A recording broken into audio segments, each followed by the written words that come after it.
এই যে এখানে যে যুদ্ধটা হয়েছিল আজকের দিন, এইটার সঙ্গে বিডিআর এর যে বীরত্বগাথা কাহিনী, এখানকার মানুষের যে বীরত্বগাথা কাহিনী, সেই কাহিনীকে শ্রদ্ধা জানাবার জন্য আমরা মূলত জেলা বিএনপির পক্ষ থেকে আজকে এই অনুষ্ঠানে উপস্থিত হয়েছি, তাদের প্রতি সম্মান প্রদর্শনের জন্য। আসলে আমরা আপনাদের মাধ্যমে বলতে চাই যে মানুষ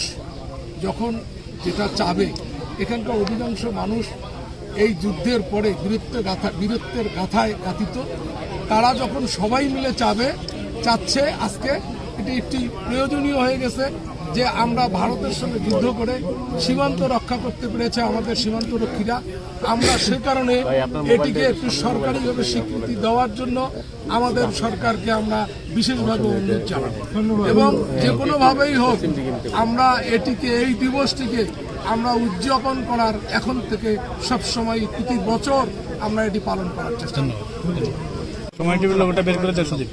তারা নিজের জীবনকে বিলিয়ে দিয়েছে, তাদের আত্মার মাগফিরাত কামনা করছি এবং এই এলাকার যারা স্বাধীনতাকামী জনগণ, বিডিআর সহ যারা এই লড়াই সংগ্রামে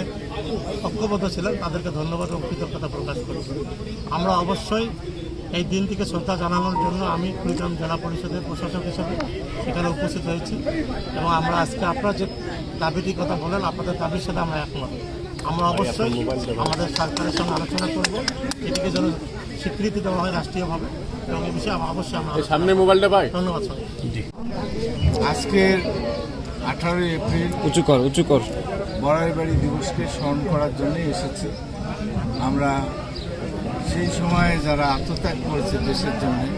বিডিআর সদস্যরা 3 জন, আমরা তাদের জাতীয় বীর হিসেবে স্বীকৃতি চাই, আমরা জাতীয় দিবস হিসেবে স্বীকৃতি চাই। আমরা বিশ্বাস করি এই বড়াইবাড়ির মানুষ এবং আমাদের সীমান্তরক্ষী যারা আছেন,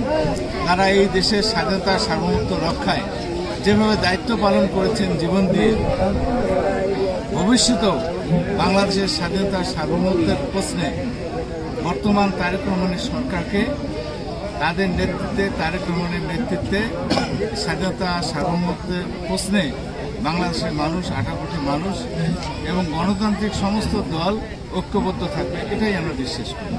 আমরা তাদের স্মরণ করি, সুসম্পর্ক রাখতে চাই, বন্ধুত্ব রাখতে চাই। মানে সম্পর্কের মাত্রাটা অবশ্যই সাম্যতার ভিত্তিতে হতে হবে,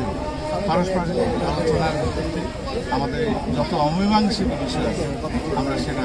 সমাধানের জন্য আমাদের নেতৃবৃন্দ আছেন, উচ্চতম নেতৃবৃন্দ আছেন, তারা কথা বলে বিষয়গুলো সমাধান। আমার একটি প্রশ্ন হলো, জানিয়ে দিয়েছে যে জাতি কখনো অন্যায়ের সাথে আপোষ করে না, নিজের সার্বভৌমত্ব স্বাধীনতা রক্ষার জন্য নিজের জীবন পিতা এই রৌমারিতে পদচালনা করেছিলেন, এই রৌমারিতে যুদ্ধের প্রশিক্ষণ দিয়েছিলেন এবং বড়াইবাড়ির ঘটনা আমার মনে হয় যে আমাদের প্রিয় নেত্রী বেগম খালেদা জিয়া তিনি স্বীকৃতি দিয়েছিলেন, তার পক্ষ থেকে তাদেরকে সম্মাননা জানানো হয়েছিল। তাই আমি মনে করি অবশ্যই বর্তমান সরকার অল্প কয়েকদিন হলো তারা দেশ পরিচালনা করছেন, ধীরে ধীরে তিনি আজকে দেশের দায়িত্ব গ্রহণ করার পর থেকে হাতের তালি